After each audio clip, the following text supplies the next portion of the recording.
পার্কে আসছি। এই পার্কে কি কি আছে, দেখতে কেমন, এই দৃশ্যগুলো আপনাদেরকে দেখানোর চেষ্টা করব। এখানে আপনারা আসতে চাইলে আসতে পারেন। খুব নিরিবিলি একটা জায়গা। আরও ভিডিও দেখাবো আপনাদেরকে। তো এই পার্কে আমি আর আমার ওয়াইফ আসছিলাম, দুইজনে ঘুরছি। জায়গাটা মোটামুটি চলে আর কি।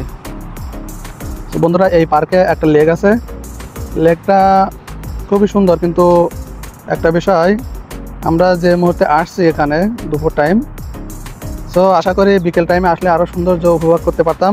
মানে লেকের মাঝখানে ঝর্ণা সিস্টেম করা আছে, এগুলো বিকেল টাইমে আর কি চালু করা হয়। অনেক লাইটিংও আছে এখানে। তো সেই সৌন্দর্যগুলো আপনাদেরকে দেখাতে পারছি না।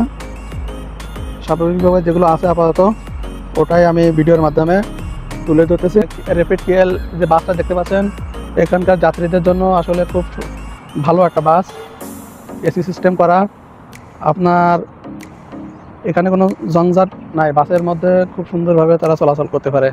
একটা জিনিস দেখানোর চেষ্টা করতেছি। এখানে 5 মিনিট পর পর এখান থেকে এলআরটিগুলো যায়। এই এলআরটি দিয়ে আপনারা কেএলে যেতে পারবেন তামানজা থেকে।